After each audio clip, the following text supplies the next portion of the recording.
Hello and welcome to Minter Dialogue, episode number 377. Today is Sunday, the 14th of June, 2020. My name is Minter Dial and I'm your host for this podcast. First, a shout out and thanks to Casper Craven for putting up a 5-star review of the show. Please consider to drop in your rating and don't forget to subscribe to catch all of the future episodes. This week's interview is with Suki Thompson. Suki is a serial entrepreneur and transformational business leader. She's the co-founder of the award-winning Oystercatchers marketing consultancy, for which she is now chair, and previously founded Haystack and Bunker Gin well before it's trendy.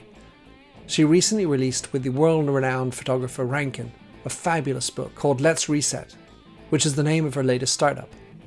In this chat, you'll find out the value of having a humanities degree, how to face challenges and build resilience, and why leaders should embrace well-being at work. You'll find all the show notes on minterdial.com. Now for the interview. Suki Thompson, what a pleasure to have you on the show with your wonderful smile, great energy, and an extraordinary career. In your own words, Suki, how would you like to describe yourself? Myself, gosh, I would say passionate, caring, driven, and maybe fun. Love it. Yes. There's one photograph of you online which has your hair sort of blowing over your face. And so I thought that is a woman who's not afraid. I like that. One of the things that I love, and I was sort of digging into your past as best I could, Suki, scouring you from the online. You have a Bachelor of Arts in Drama from university. And for having had long discussions with my daughter about the benefits of drama, I studied literature. And then all of a sudden you end up with an honorary doctorate and you've got a business degree. And what's the narrative you have about that? And what do you take away from having studied drama at university? And do you think that's something that other people should be doing as well? Yeah, do you know, I think my mum is the middle of all of that. I was either going to read economics or geography or drama because I loved drama. And I think actually, I was up for doing economics, maybe politics at uni. And then my mum said to me, and I grew up in Cornwall, so I loved surfing, I loved doing drama. And she said, you should do whatever you want to do. You have to leave Cornwall because at that time there wasn't really a way to stay. Wasn't really going to be the kind of jobs that I wanted to do down here. So she said, well, why don't you try? So actually I went to Leeds University to a drama school there. Mostly I absolutely loved it. It was an amazing experience. And it absolutely taught me, I think, 3 fundamental things. One, to think carefully about myself. I think actors have that amazing innate sensibility about their own self. Second was to be curious about other people and to watch other people. And the third, I think, was to do something you really love. So, actually, I knew very quickly that I wasn't a very good actor and I wasn't going to be able to do it for a career. I might have been okay as a jobbing actress. And I went on and ran a theatre and did a bit of bits and pieces. But it's put me in great stead. And I think now, because I do a lot of presenting, I spend a lot of time doing this sort of thing. And I love talking and coaching and mentoring. It's helped me not be too scared of doing that because I think I would have been much more scared if I hadn't. And then I think obviously for my work now, which is much more around thinking about cultures, it's enabled me to do that. But I think the reason I then went on to do other degrees, and I did a postgrad in marketing, and then, as you say, an MBA, and then I got a brilliantly and kindly Coventry University have given me an honorary doctorate. What a lovely thing to have. Which is so amazing. But it's because I didn't feel that drama was a proper degree. So when all my friends were going off to be lawyers and serious people, and really serious people, they go, yeah, but of course you've done drama, Suki. And then of course you work in advertising. Yeah. So I thought, probably with the other potential underthoughts, which is you're a woman and blonde and attractive, I'm thinking that there might have been these kind of things too, parentally or others. Yeah, I think you're probably right. And so I just kept going. And I remember when I wanted to do my MBA, I went to my agency at the time and said, "Can I do this?" And they went, "No, you can do an advertising course and we'll pay for that, but we won't pay for you to do a part-time MBA."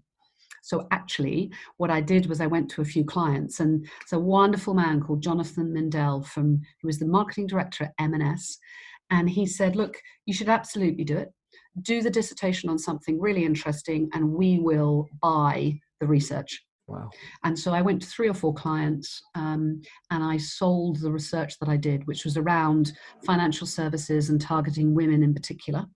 And that's how I paid to do my MBA. That's a very disruptive and inventive way. That's absolutely fabulous. And like you, I mean, I studied literature, and hardly, what can you do with a literature degree other than go teach English at a school? And yet I've carried with it the ability to communicate the idea of understanding words, and also did a lot of drama and the idea of getting into the roles or the shoes of other people. So it kind of is instrumental to this concept of empathy. I wanted to just dig in 1 second on the first part, which is taking care of yourself. Can you elaborate what you mean by that? Well, do you know what? I'm not sure that I did massively. Like many young people, I guess, I didn't take care of myself brilliantly until I first had cancer 12 Mm. years ago. And not because I wasn't destructive. I always did sport. I was pretty healthy. I was always quite slim, but I never took time for the other things. I didn't take time for my friends, really. I didn't take time for girlfriends. I didn't meditate. I didn't do things that I purposefully looked after myself until my first cancer diagnosis, and I'd recently got divorced. And I thought, for me, if I'm going to be a single mom to Jazz and Sam, if I'm going to run a business, because I'd set up Oystercatchers, if I'm going to be a daughter and a friend, and I need people around me, I better start looking after myself. So that's what I began to do. Mm. So really, Suki, there are probably a million topics we could discuss, including the fact that you were chairperson at Marketing Society, a really great organization, and a friend has just been nominated as CEO. Probably know her, Sophie Devonshire. Yeah, so brilliant. She's going to be amazing. It's an amazing organization. I love it, and so supportive of marketing across the whole industry and the world now. Yeah, absolutely. So you've done this book, which is how I actually got a chance to meet you at the Like Minds event run by Drew Ellis. And you had a marvelous presentation where you invited one of the people who was in the book. So the book is called Let's Reset. And I think in light of everything that's been happening in this world, it could hardly have come at a better time, yet probably an awkward time to launch a book. But what was the genesis of the idea? How did you come up with the idea? What is it like? It's like, I'm thinking about the moment where you're like, I got an idea. So actually the idea came from my daughter, Jazz. And 2 things. I was chatting to my friend, Dan Gilbert, who runs Brain Labs. And he said to me, "So what's your next company?" And I went, "I've done 4. That's it. I'm 50. I don't need any more companies."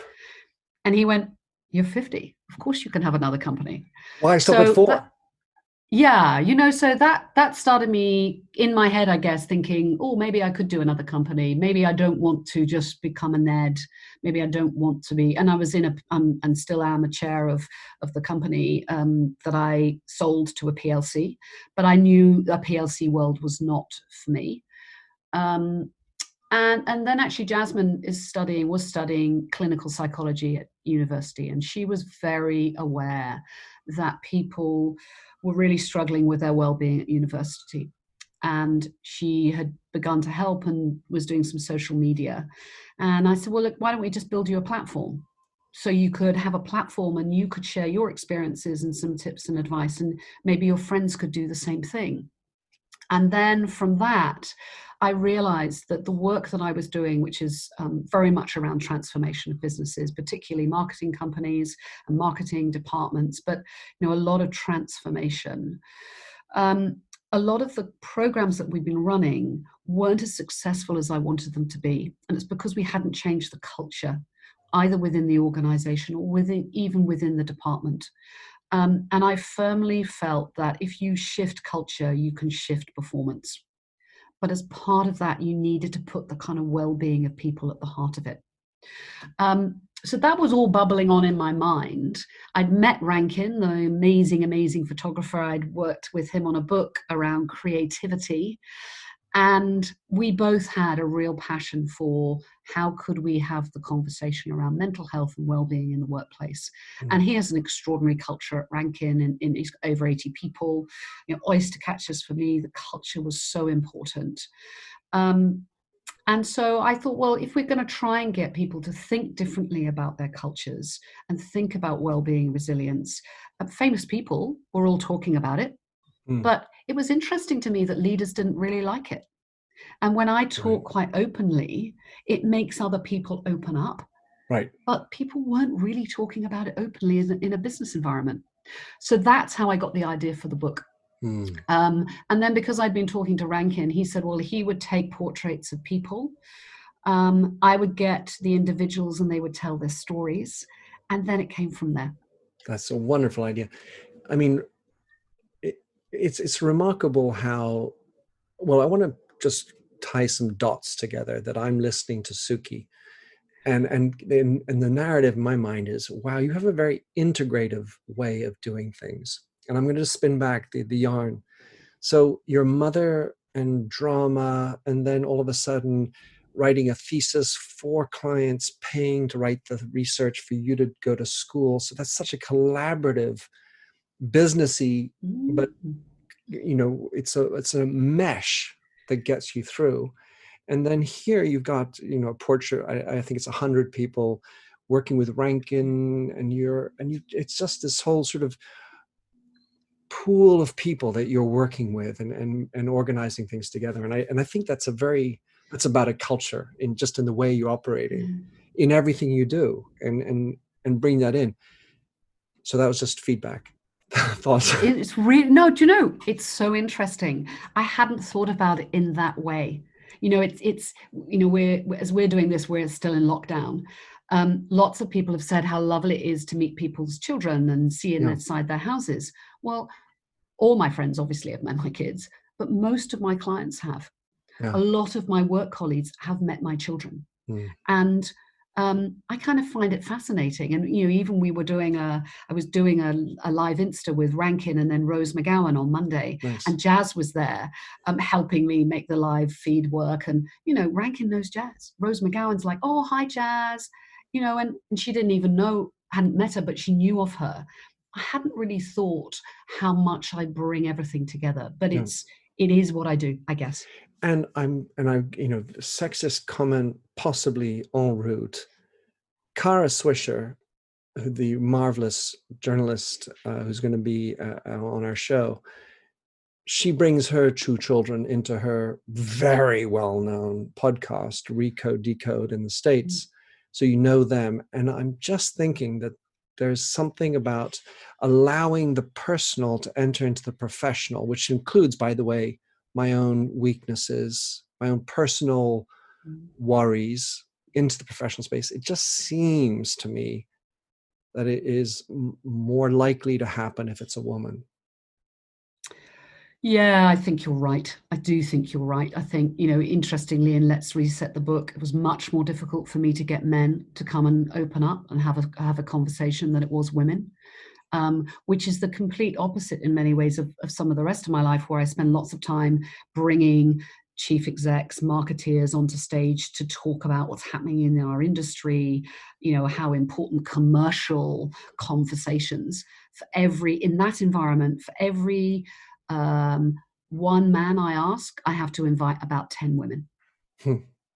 And it was almost the complete opposite in Let's Reset. Right. Oh, that's, yeah. And it's interesting, as I started Let's Reset, people would say, oh, it's so nice that you're wanting to talk about well-being. What a lovely thing to do. I'm like, it is really important. I'm really passionate about it, but it's a commercial business. Right. This is around resetting businesses to be commercially better. And there's a bit of a sense of, oh, I'm doing a really nice thing, but it's not kind of proper. It kind of comes back to the drama thing again, doesn't it? Oh, drama's really nice, but it's like not a proper job. but there's amazing actors doing extraordinary things. Why is that not a proper job? Why is thinking about well-being, talking about your own vulnerability, not a proper grown-up way of being a leader? I think I'm kind of proud of my career. Yeah. Um, And you but for should some be. reason, it's kind of not as good. It's Yeah. not as good. And I think for me, when I saw PLC directors and chief execs, and part of me really wanted to have that moment of being proper, being seen to be, that kind of person. But actually, when I looked at it, one, it's not that different. You still lead an organization. It doesn't matter if it's public or private. You still have the same challenges. They might be at different scales, but you still have the choice as to whether to be a leader that shows their vulnerability and cares about the fundamental well-being of their people, or you are simply a commercial leader and that's all you want to concentrate on. There's a remarkable lesson I had, which really wasn't so long ago, where I cried in public. And it certainly wasn't the way I was brought up at all. And in fact, any opportunity to cry, I would sort of hide away, and I would, I'd be like the crier in business class who weeps unashamedly, but by himself in his little cabin, if you will, or secretly brushes away the tear, but doing it in public. And all of a sudden, there's this, the immediate reaction is, oh my gosh, like this shame. Oh, shame on me for letting it go. But not only did the people in the audience, who were maybe 50, 60 journalists, think badly of me, I'm sure they thought better of me. Yeah, of course. Of course, but isn't it funny? Because we all do the same thing. We all go, we can't share. But when other people share to us, we really like it. So what is it that stops us? And we know what it is. It's our intrinsic fears inside us, those big self-beliefs that we have are very, very hard to shake. So even I talk about this stuff all the time. Whenever I want to think about something vulnerable, there's always a moment where I go, oh, I'm not sure I can share that today. Right. So, one of the things we do every day with each other at Let's Reset, but also with, people, I haven't done this with you yet today, is on a scale of 1 to 10, 1 being terrible and 10 being amazing. How do you feel today? About a 7. I played sports this morning. It's a beautiful day, and I didn't get injured, and I kind of look at that as a positive. But my energy levels are certainly not where they were. And so ordinarily, I would have thought of myself as a 9 big day.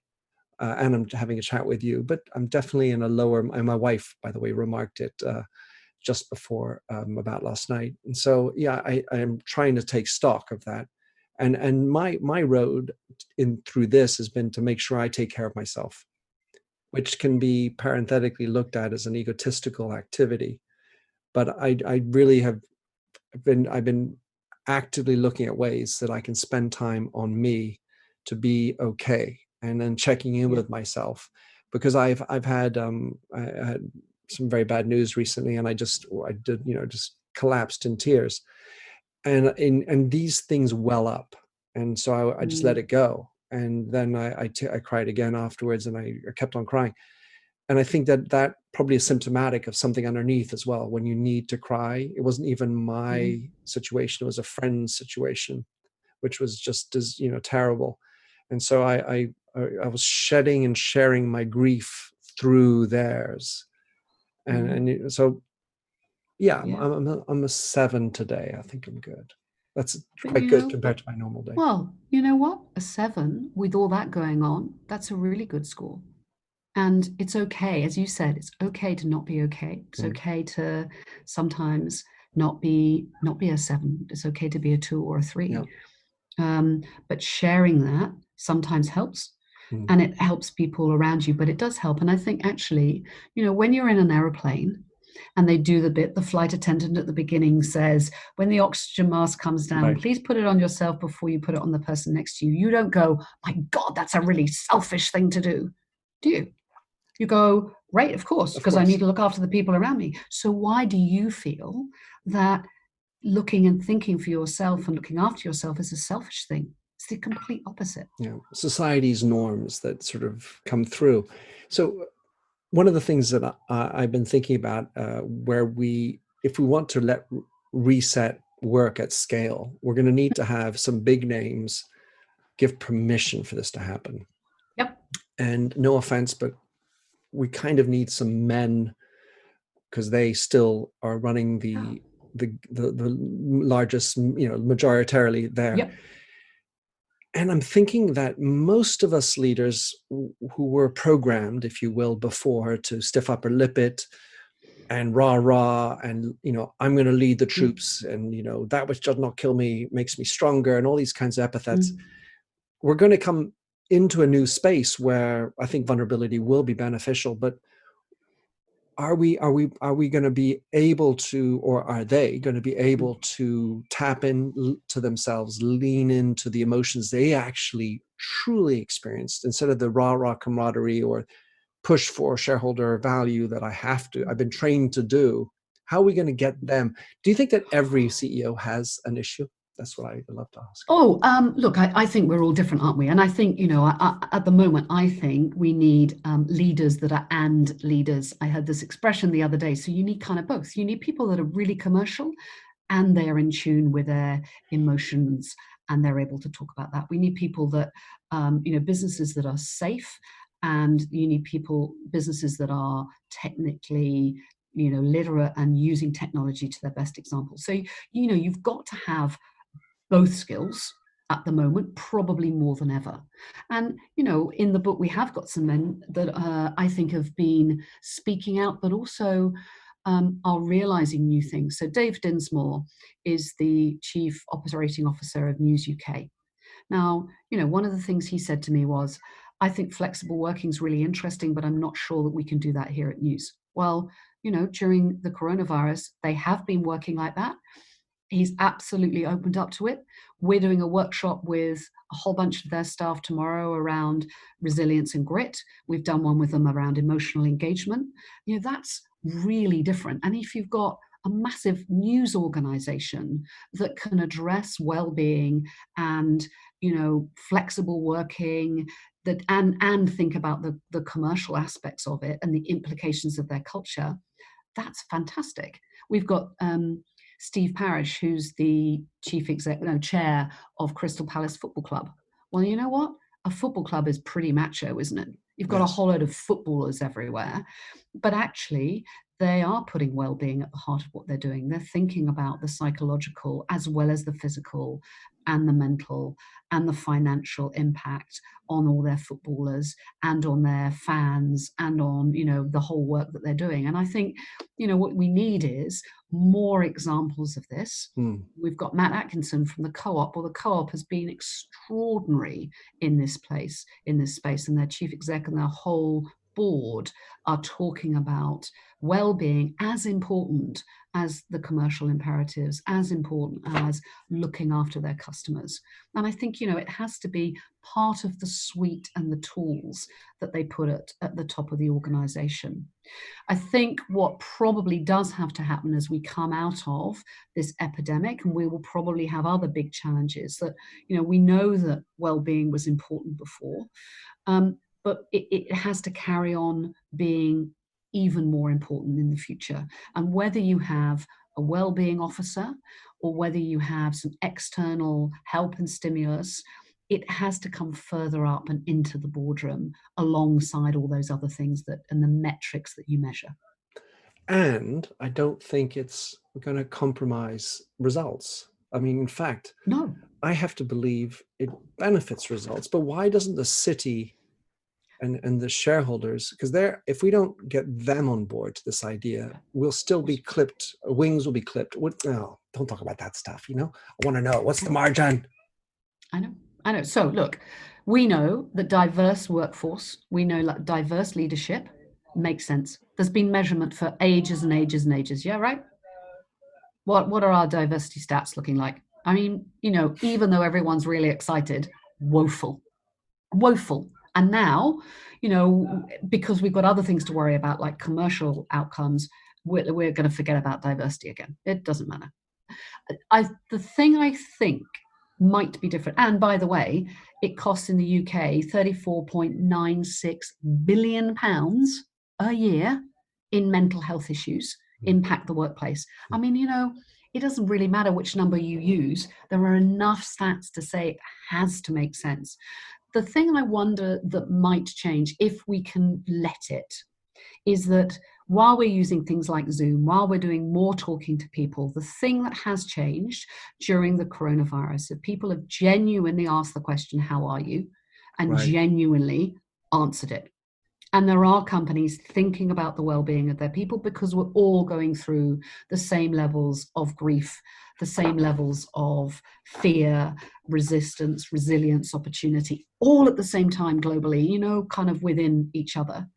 So we have to do something about it. And I hope the businesses that begin to win, the businesses that have been doing this for a while, they'll come out quicker.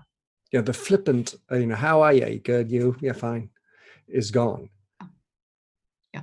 We still need to find ways for that to sort of remain within.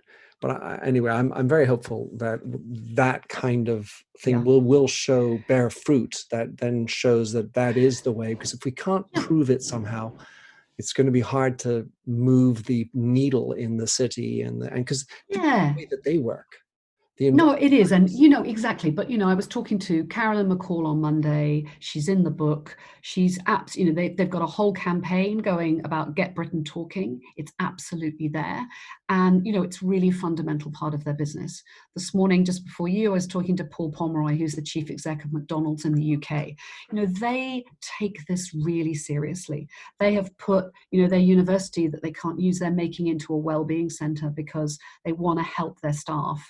They want to have a doctor that's there so that their staff get to go and see the doctor rather than putting it off or having to wait for a long time. I think there's things that businesses, forward-looking businesses, are doing that will make a difference. When you add into, I'm thinking now the suite of things that were I to be running a company, I would sort of have to put a pocket of thought on.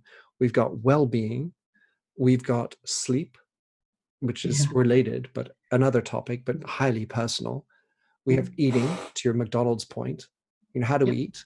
And why don't we not actually include in our learning for development things about how to sleep better, how to eat better, and how to be better? Instead of course, how to use Excel better, right? Sure. And the thing is, we understand in business that we can train people in how to be a better marketeer. So at Oystercatchers Exium, we train people to be marketeers. Amazing. You can learn to be a better accountant. You can learn, and this, you can learn about all aspects of well-being, physical, financial, emotional. It's just as important. It's just as important as a leader, but it needs to link into the commercial outcome. Yeah. I think the bit that's been a challenge is it's been in isolation. It's sat somewhere in HR, probably right down the organization. It can't sit there anymore. It has to absolutely sit right at the top alongside all the other diagnostics that you've got to be able to run a business. The catchphrase that's running through my brain, isn't it funny that isolation brought this out? Yeah. It's so weird, huh? The ironies. I love these kind of paradoxes and accidents of thoughts. Yeah, which is why you need and leaders. It's brilliant. It's a brilliant thought of yours. In a paradoxical world, which we've now got, you need to have leaders that can do both, that can tap into EQ and IQ. Beautiful. So a question that I want to end towards is on resilience. And I'm a big fan of Brené Brown. But it's very confusing for me how to actually build resilience. Is it something that you can learn? I mean, I get the feeling like if you've gone through enough hard knocks, that builds up some thick skin. I got that as an idea. I feel like for having gone through some particularly difficult personal experiences that I've learned to put things into perspective. But do you need to go through those difficulties in order to gain the perspective? So how do you go about building resilience?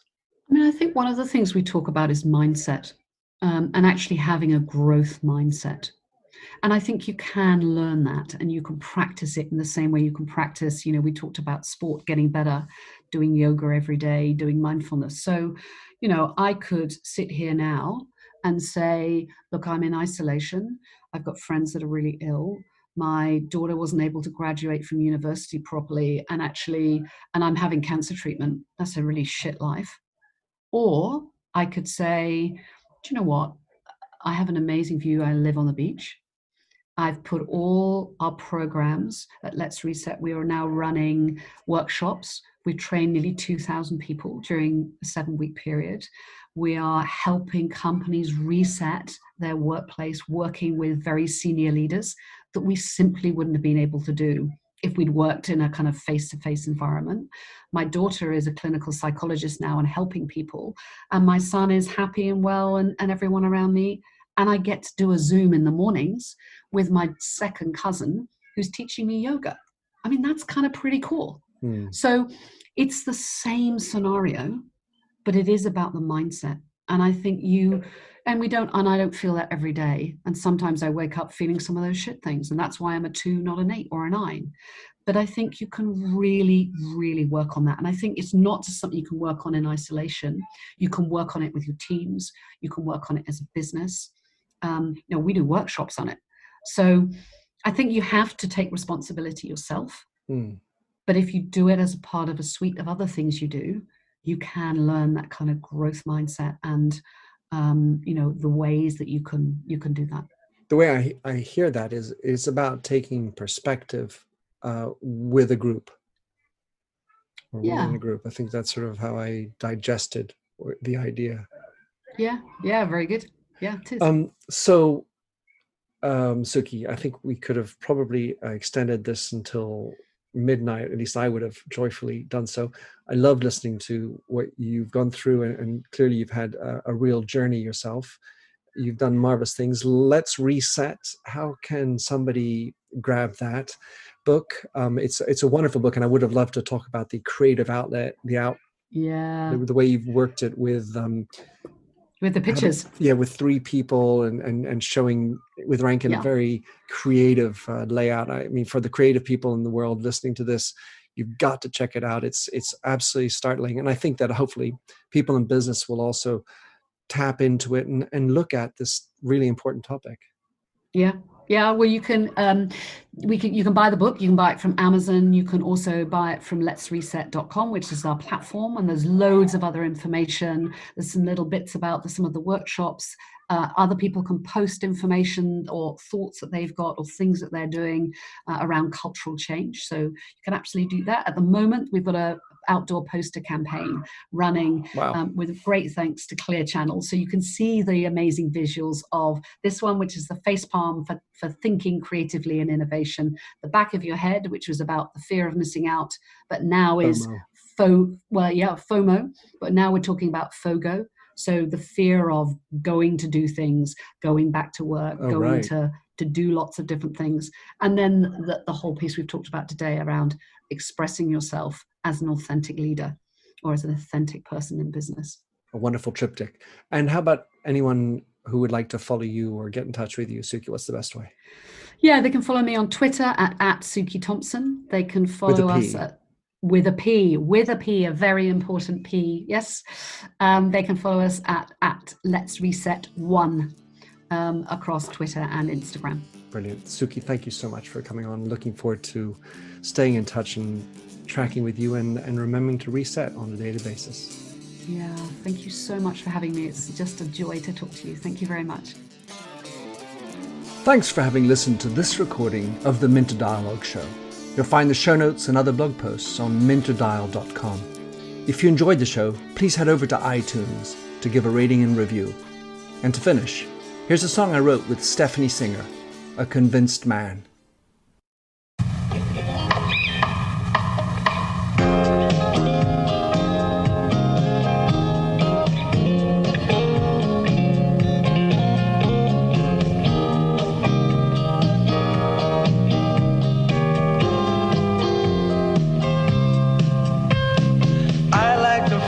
A stranger tucked around me, precipitating the danger to feel free.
wrong with challenge? I know soon we all die.